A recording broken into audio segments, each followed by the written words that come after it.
Okay, I gotta be honest, when I first read One Piece, up until that confrontation between Luffy and Usopp in Water 7, I didn't really connect with or understand Zoro as a character. And if pushed, I might have even called him boring. How dare you? Now, to put that into perspective, Zoro is introduced to and joins the Straw Hats in Volume 1, Chapter 5, and I didn't start to warm up to him until Volume 35, or Chapter 332. The Z portion of Dragon Ball is shorter than that. Initially, I thought Zoro was like many of the early characters of Dragon Ball, who, because they were introduced early on, lacked the staying power in the story due to their simple personality and character design, eventually being usurped by more complicated and compelling iterations on their initial blueprint. I was dumb, please forgive me, Oda.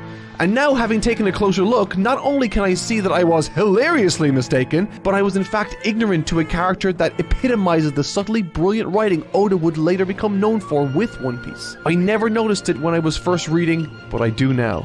So I guess what I'm saying is, there's more to Zoro than what meets the eye. Here's why.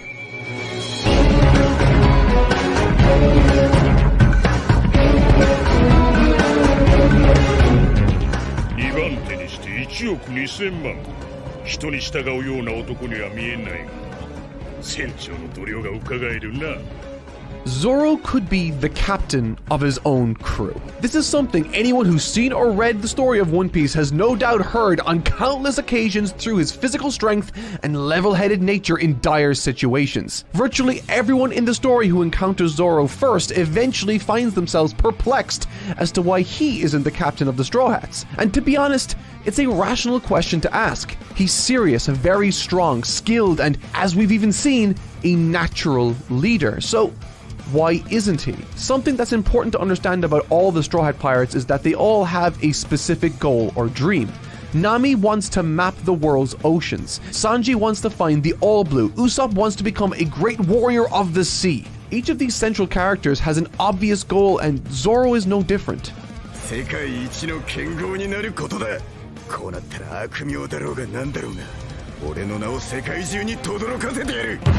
He wants to become the strongest swordsman who ever lived. And just like every other Straw Hat, in order to understand him, we must first understand the origin of his goal. So how did Zoro come to have this dream? Well, like all the others, it's presented in a flashback, one where Zoro is a young student learning to become a swordsman. A prodigy in his own right, he meets another far greater prodigy in Kuina, and after hundreds of losses to her, including a duel with real swords, he vows with her that one of them will one day become the world's greatest swordsman and will eventually fight each other for that title. Tragically, Kuina meets an untimely end soon after she's introduced, but not before her and Zoro share this telling interaction.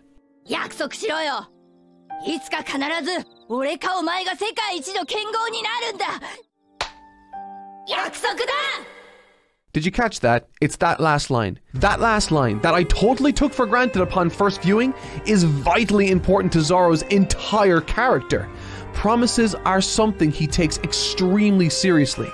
For instance, if you cast your mind back to when Luffy first encounters Zoro, he's in a bar sticking up for some kid, but we don't see this, or at least not in the manga. So how did Zoro, a notorious and very capable name even this early on in the story, allow himself to be apprehended by someone as incompetent as Helmeppo? I don't need your help. All I have to do is last for a month here, then I'm a free man. Captain Morgan's idiot son promised me.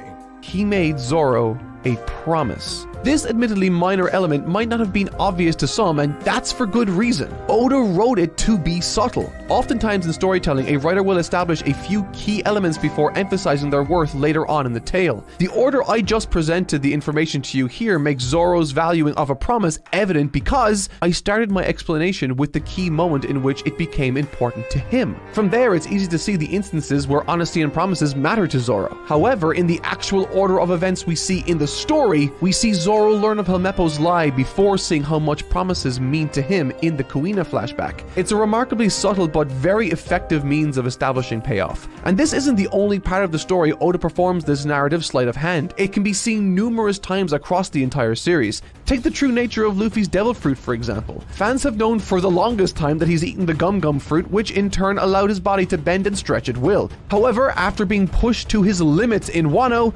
Luffy awakened his devil fruit's latent abilities, allowing him to stretch far more than just his own body. The hints were there all throughout the story, but they only really become apparent thanks to this revelation. And on a more modest level, this same technique was used to characterize Zoro here in this instance. ヘルメッポは初めからあなたとの約束を守る気なんてなかったんだ。だからルフィさんは怒ってヘルメッポを殴ったんです。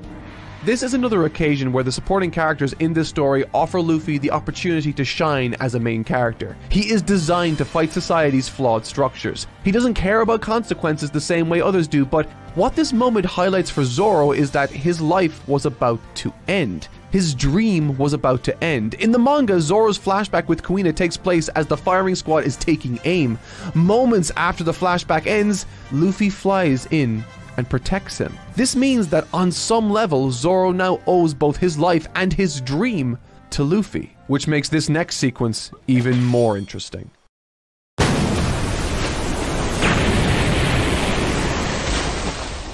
Zoro versus Mihawk. This is the first time Zoro gets his shot at becoming the world's greatest swordsman. It's easily the best and most dramatic one-on-one conflict the series had seen up until that point, and perhaps what we would see for quite some time. However, something that will become a running trend with Zoro is how each and every one of his key moments in this series can be tied back to that first encounter with Luffy. 世界一の剣豪海賊王の仲間ならそれくらいなってもらわないと困る言うね The fight between Mihawk and Zoro is flush with all the trappings of what makes fights in One Piece so entertaining. There's an emotional through line, and in this case, a sense of respect not being handed over out of charity, but instead it being earned. One has to remember, despite the live-action One Piece removing his introduction entirely, really, Mihawk's entrance into the story is haunting in the manga and the anime, and it's intentionally portrayed to be this way. This is the moment we realize the scope of the possible danger in One Piece's world, and that sudden and very pronounced shift in tone was enough to make even me as a reader hesitate. But Zoro steps up to the plate anyway, because, as he said before, the day I decided to be the greatest swordsman, I gave myself up for dead. In One Piece, particularly early on, there was a sense that Luffy and those in his stead were merely children with childish aspirations, that they would have no choice but to turn tail at the first sign of true danger. But here we are, staring down the blade of what is undoubtedly true danger, the first of it in the series, and moments before certain death, after being completely and totally outclassed, Zoro says, 背中の傷は剣士の恥だ。見事。Honor, conviction, and conduct. Despite lacking the requisite strength and skill at this time, these are the qualities the greatest swordsman in the world must possess. Luffy throughout all of this looks concerned for his friend and crew member, but more than that, aware that he needed to do this alone. He was never going to step in or interfere in a matter so important to Zoro, but once the duel was concluded and Mihawk spared him, we get this scene.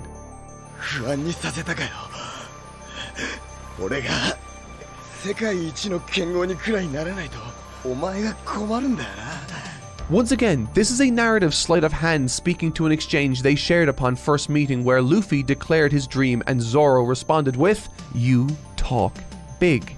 This is all to say that to Zoro, words are more than a means of manipulation or coercion. They literally mean something. From the very beginning, he established the ground rules of their relationship, and he wants Luffy to know that when he said he's going to become the world's greatest swordsman, he meant it. When he vowed to be part of his crew, he meant it. And I think that value for someone's word and promises of conviction speaks to how he handles Nami's desertion towards the end of the Baratie arc, how he deals with Robin and Usopp's circumstances later. For Nami, if you skim through their story from their first meeting through to her leaving with the Going Merry, she actively goes out of her way to explain that she's not one of the Straw Hats and, least of all, a pirate. Where Luffy is able to read between the lines and see her for who she really is, to Zoro, she hasn't made any commitment to them. And so, when confronted about whether or not they should retrieve her, he says,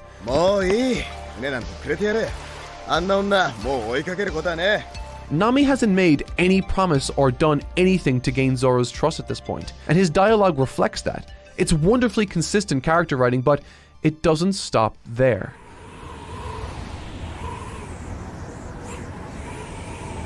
Luffy vs. Usopp is an extremely pivotal moment in the series and is such for good reason.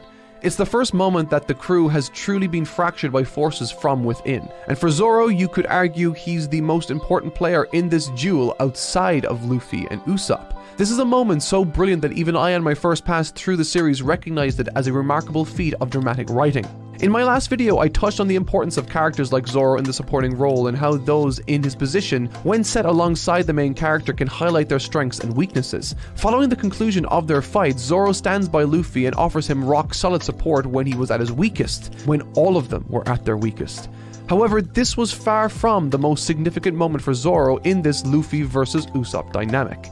After the fallout of Enies Lobby, right before the crew are about to set sail on another adventure, Usopp returns with his tail tucked between his legs, unable to bring himself to apologize, but desires deeply to return to the crew he loves, trying to play it all off as if it wasn't that big a deal. Luffy by his nature wants to accept him back with open arms, no questions asked, but Zoro makes an important observation here. He needs Usopp to say sorry. He needs to admit what he did was wrong, because to Zoro, by joining this crew, Usopp made a pledge and promise, and by going into business for himself due to his own insecurities, spat in the face of all the others who take this vow to each other very seriously. And none take it more seriously than Zoro does. Remember when I said earlier that Luffy and his crew were often looked at as childish and juvenile by those they encountered early on? Well, Zoro was the first one to look the big bad world in the eyes and live to tell the tale.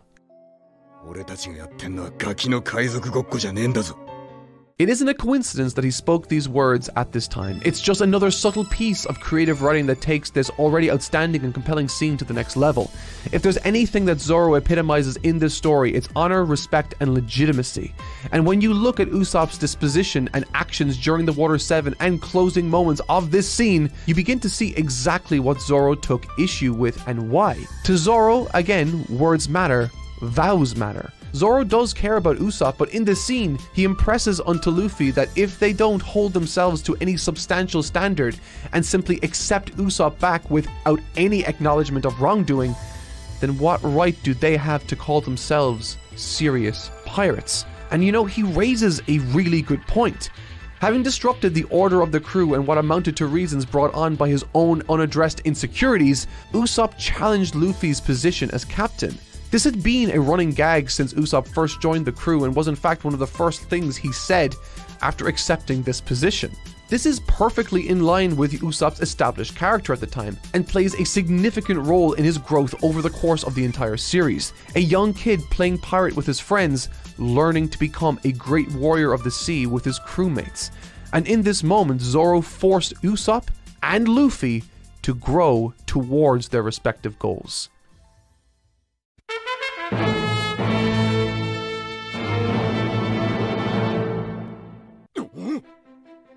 Zoro da! Zoro! Luffy! 来てたのか! Zoro!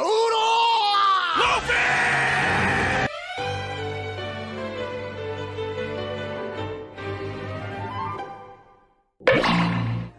世界政府より特命を下す。麦わらの一味を含むその島に残る者たち全員を抹殺せよ。たやすい。In the closing pages of chapter 483, having finally dispensed of Thriller Bark's Moria, one of the 7 warlords of the sea, Luffy is left totally out of commission, drained from their encounter. Aptly titled, quote, The End of the Dream, this chapter contends with the aftermath of Moria's twisted control over the inhabitants he's enslaved. The title clearly can be seen speaking to this obvious plot element, however, for me there's something a little more poetic going on here with that title.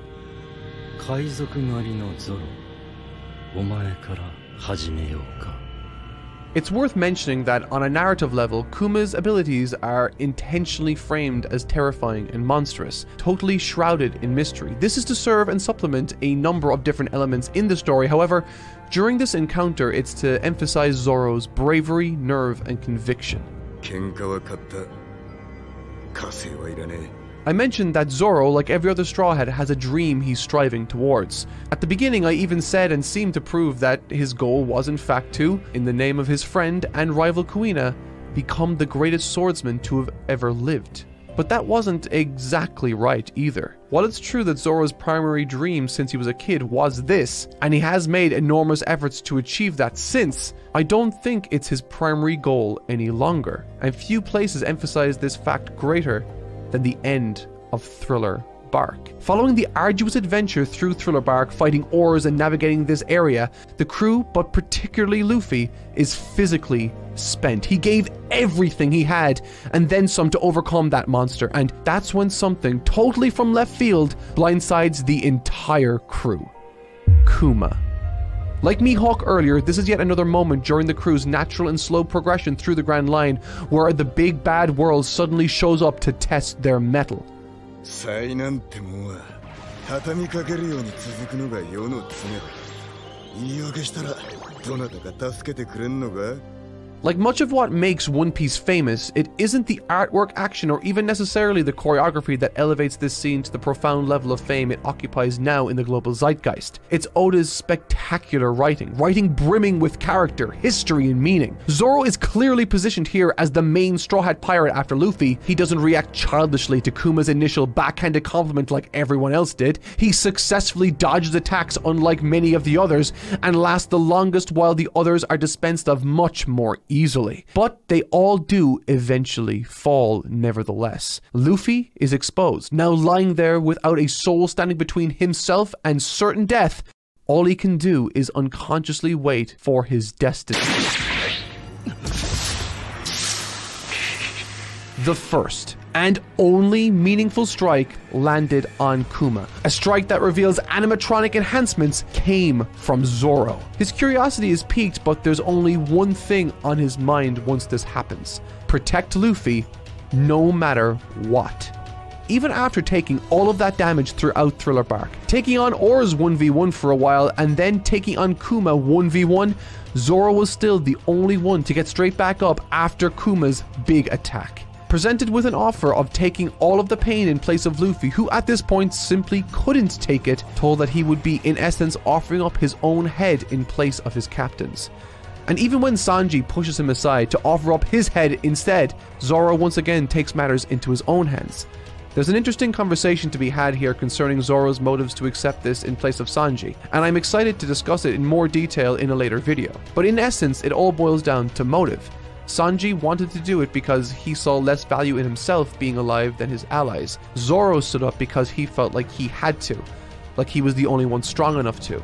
In this moment, Zoro proves that when Luffy saved him all those hundreds of chapters ago in Chapter 5, that every single moment he had after has been a gift, one that's been given to him by Luffy. Zoro, thanks to Luffy, is now free to pursue his own dream again, but since that day, his dream has become second to Luffy's. He is indebted to him forever. Zoro's goal is to ensure that Luffy becomes the king of the pirates. What a wonderful chapter title. The end of the dream. It certainly was for Zoro.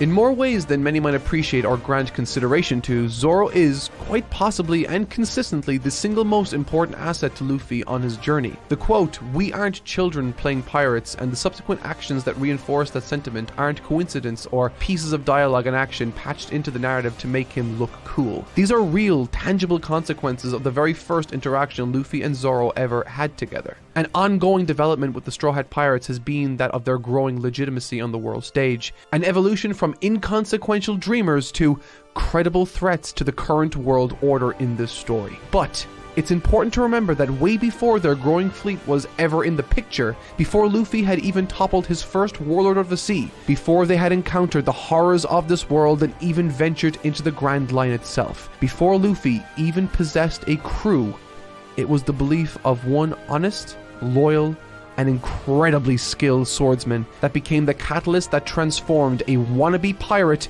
with frankly unreasonable aspirations into the one and only captain of the now infamous Straw Hat Pirates. All because he believed in him. Zoro granted Luffy legitimacy in that chapter. He made him, for the very first time, a real captain. No longer a kid playing pirate, and Zoro will ensure that remains reality or die trying. There could never have been anyone else up for consideration as Luffy's one and only first mate.